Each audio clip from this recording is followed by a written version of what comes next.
Hey, everybody, welcome back to Unpolished but Called. I'm Kathrin Shaffer, and today we're going to talk about changing our mindset with God. So, at the beginning or before I got saved, and something bad would happen to me, I would always think, oh, why me? Or I have the worst luck. Or, it was very much like, woe is me. I am the worst, or bad things always happen to me, or um you know or I would blame the other person, like, well, if this person wouldn't have been in my way, or it was always very negative mindset. And that's what I want to talk about today. I want to talk about the shift of mindset that I've had since getting saved, because I think it's so important, um, of how it changes not just our minds, our hearts, obviously, because we get a new heart when we get saved, but it changes everything. Like, so, s- so in church, we're doing the book of Job. Um, if your pastor has not talked about the book of Job, or you have not read it will break your heart, and then it will lift you back up. Uh, It is so beautifully written. You will go through all the emotions. It's like a roller coaster ride of emotions. Um, anyways, but something that was said in the sermon the other day was, um, you know, we have to keep our eye on God, because God will get us through, right? And we can't, if all you ever are is negative, negative, negative, we have to really evaluate our lives. And as Christians, why are we so negative? We have God. What There's no reason for us to be sad or negative. I mean, we have moments of sadness. We're allowed to be sad. Don't get me wrong. But why are we so woe is me? Yes, we can have moments of woe is me, but to be so negative all the time, or walking around with such a heavy cloud over us, um, all the time. I'm talking about, like, if somebody is like that all the time, right? We all know that person who is never happy, right? Like, they drop a pen and it's like the whole world has crumbled, right? We all have that person. We all know a person like that, where nothing ever goes right for them. And they take they take no responsibility. It's never them. It's always somebody else. And they just think they have the worst luck. But okay, first of all, luck has nothing to do with it. But we all know somebody like that. But as Christians, we should not ever feel that way. We have Jesus Christ. We can have moments like that and seasons like that, absolutely. I'm not saying that you should be happy-go-lucky as your world's falling apart, but there's a time and a place, but to be like that all the time, 24/7, why? You have Jesus. You know, you know where you're going. There's thousands of people, hundreds of thousands of people who, one, either don't know where they're going at the end of their life, which is a sad state, or two, think they're going nowhere, who think they're just going to be dust or be eaten by bugs, who think they're nothing, that this is the only life they get. You know, um, and then there's those who don't know what's going to happen at the end. There's a frightening unknowingness, like a darkness that hangs over them because they don't know. We know. We know where we're going. And I can't wait. Like, I literally can't wait. I'm excited. I can't wait to be back in my father's arms, you know. I'm excited. Um, anyways, I'm thrilled. So, and I want every person to feel that. I want every person to know where they're going and to feel that joy. So, with that being said, what I want to talk about today, that kind of is my lead in. That is my lead in. What I want to talk about is shifting our mindset of from why is this happening to me is to instead of being such a negative connotation to what is God trying to teach me or what is the lesson that I'm supposed to learn from this. So I have this thing that I say, and I've said it for, I mean, I'm not that, I haven't been a Christian that long, so don't get me wrong, but I don't know where I even got this from. I don't know if I read it somewhere or I heard it somewhere or I don't know where I got it from. And if somebody that knows me knows where I got it from, please let me know because I actually don't remember and I apologize if I stole this from you. I'm really sorry. I didn't mean to. But I do want to give you credit if I borrowed it from you and I didn't give you credit for it. But I remember it was a fairly early on in my walk, and I heard this, and like I said, I don't remember if it was something I read or I heard somebody say, or I heard it on TV or a Christian movie I was watching. But everything that happens is a lesson or a blessing, or both. So this is the mind shift that I've lived with since almost the beginning. So when something bad happens, and I know it sounds a little morbid, like when somebody passes away, or we have, huge loss in our life, or, we get fired from a job, or it's hard to look at things like that as, a lesson or a blessing or both.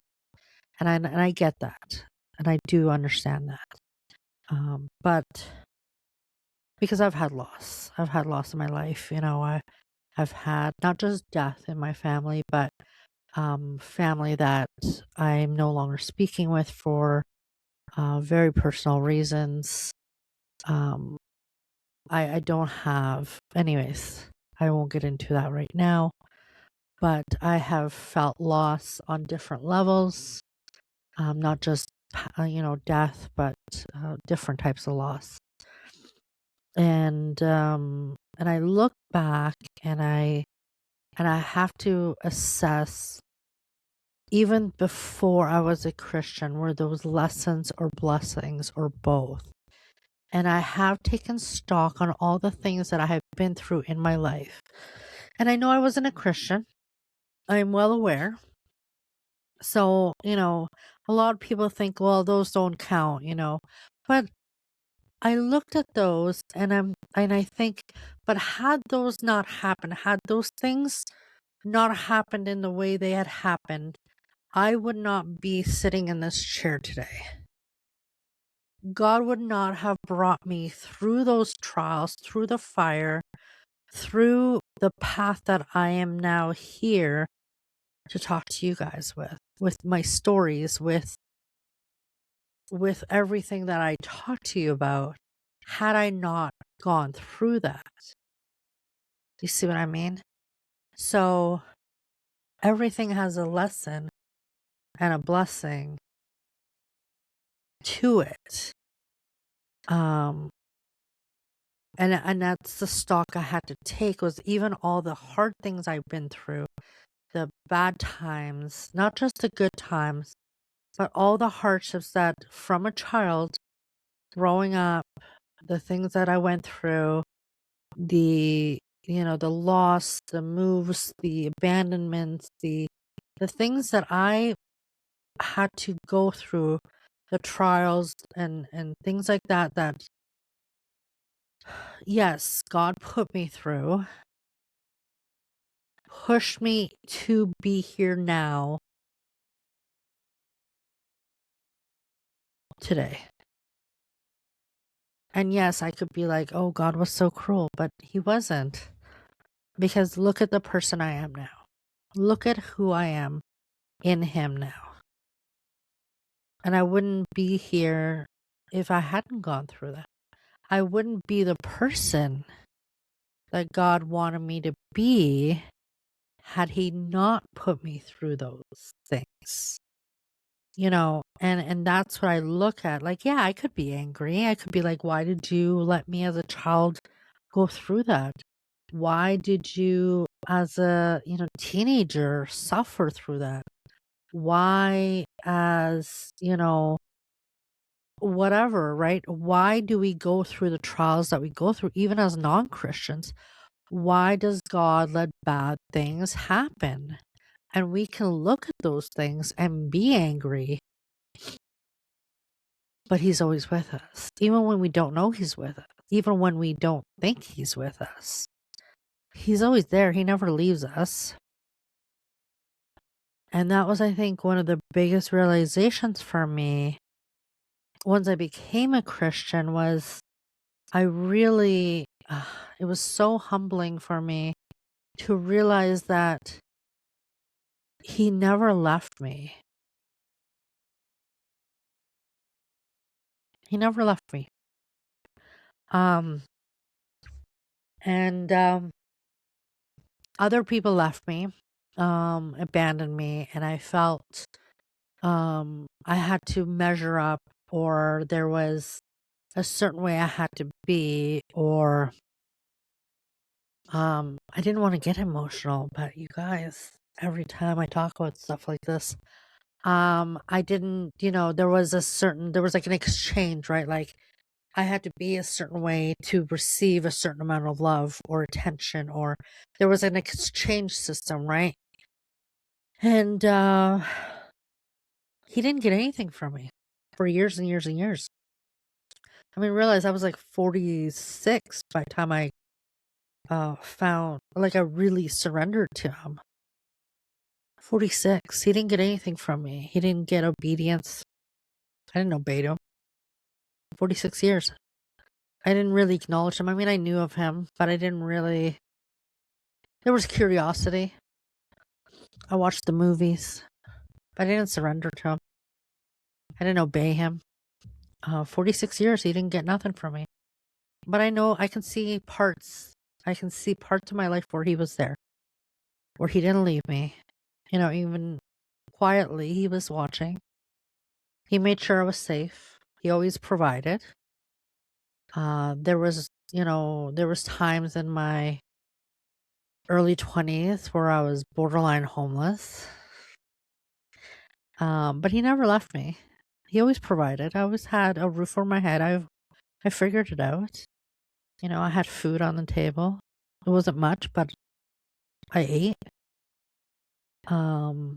But he provided. He didn't have to. He didn't owe me anything. I didn't give him anything. I gave him nothing. I gave him nothing. I gave him no reason to provide for me. And he still did. So yeah. Do I now give my all to him? Absolutely. But that's the shift. That's the shift now. I think is, if we think about it, we want to be so angry that bad things happen, but read the book of Job. He doesn't put us through things because he's cruel or he wants to punish us. He puts us through those things to refine us, to form us, to stretch us. And not always is it extreme like Job. Sometimes it's, little things. Sometimes it's medium things. It's not always the big things. Sometimes it's because we don't listen and we fall into our own doing, right? Sometimes it's because we ignored him and we fall into it, but guess who pulls us back out? He never leaves us. I don't know. I mean, before I got saved, I don't know how many stupid things I did. I'm not going to lie. I didn't listen to him. I didn't listen to the gut feeling, I didn't listen to him at all. I mean, there was probably a few times where I was like, yeah, I probably shouldn't do that. And I'm sure that was him telling me like, you're going to die if you do that. And I was like, yeah, I probably shouldn't do that. But there was many times where I didn't listen. And he kept me safe. Walking at 3 a.m. during, through gang area with just me and my girlfriend. I should be dead. Watching a drug exchange. We were 16 years old. He kept us both safe. We should have been probably dead or kidnapped, trafficked. But he kept us safe. So, that's what we have to remember. We have to remember that,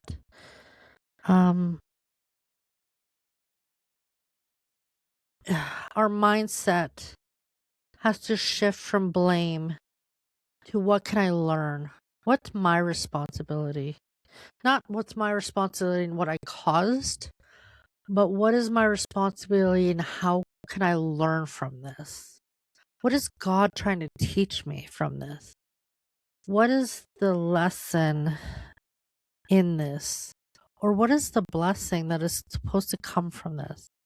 And sometimes we just have to walk through the fire. Sometimes we just have to walk through the fire with him.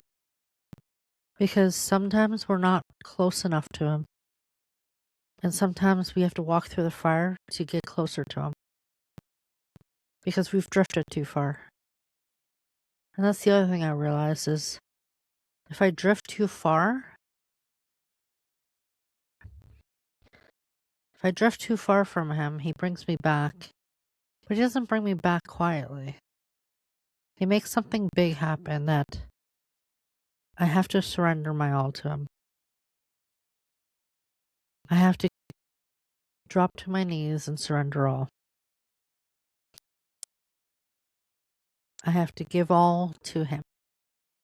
Not in a cruel way or in a dominant way where he's being cruel or malicious, but because he knows what's best for me. He knows I need him and I'm trying to do it on my own.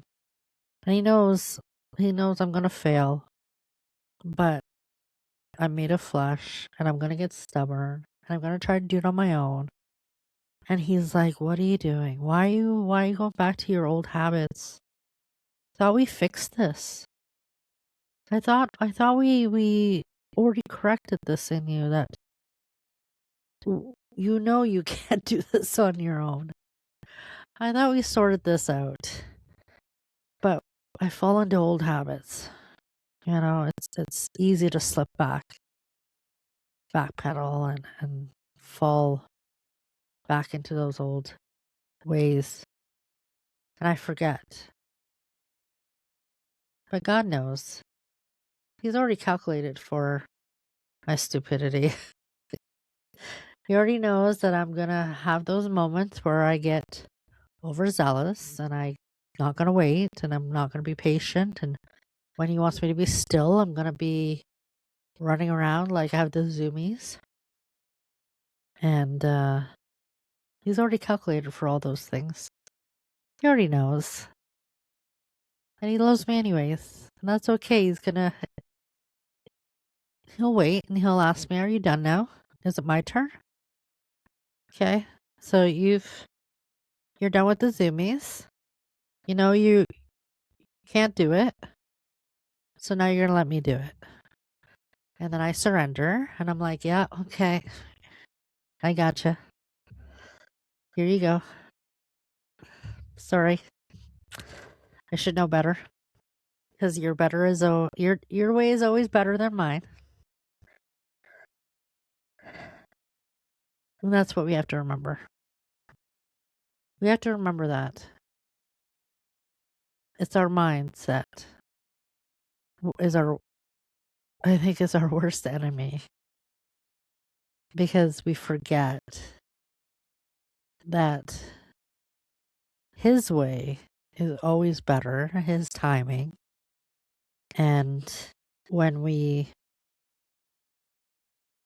think it's um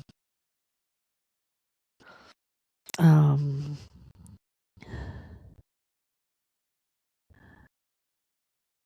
when we forget that he's trying to teach us something, and we think it's just because he's cruel.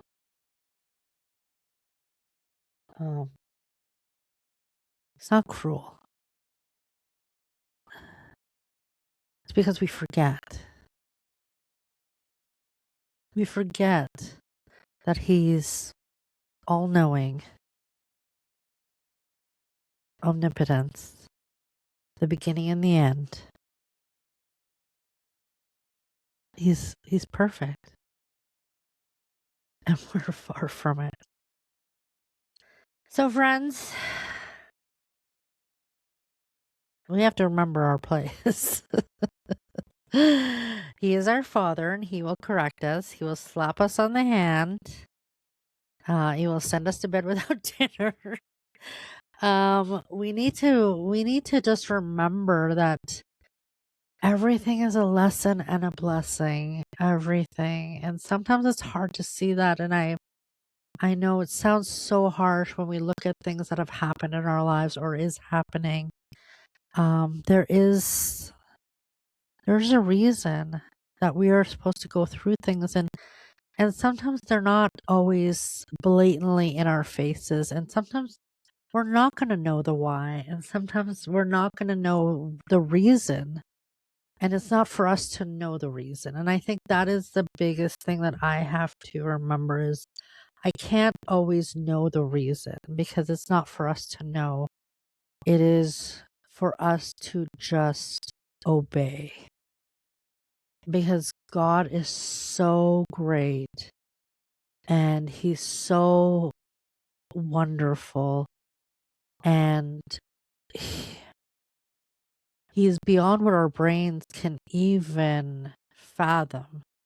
That when he is doing something, sometimes it's not for us to overanalyze or think about, but we have to trust.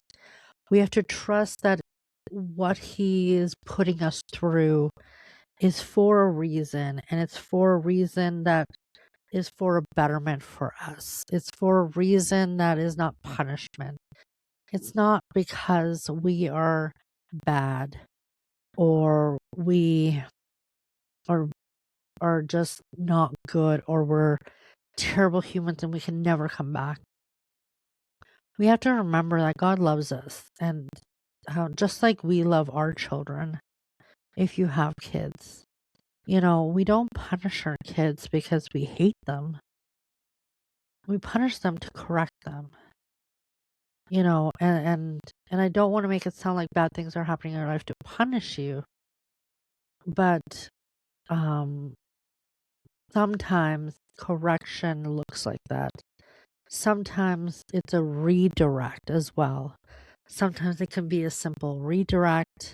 Sometimes it's like, no, you wouldn't stop, so now I have to redirect you.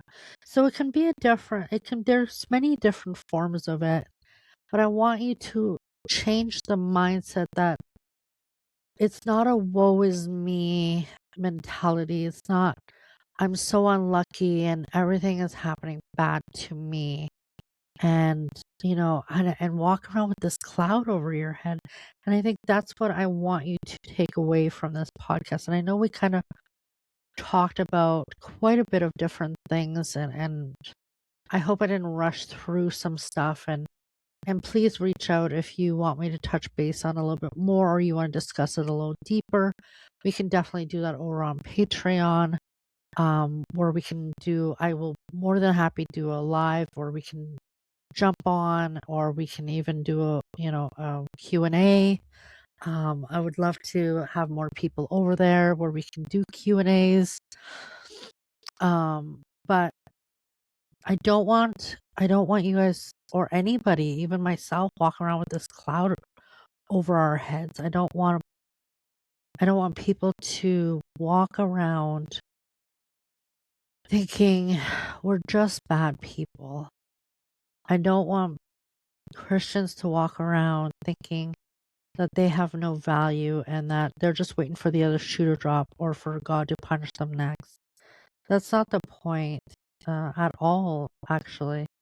It's that we should have joy in our lives because we have God, because we have a Father that loves us so much.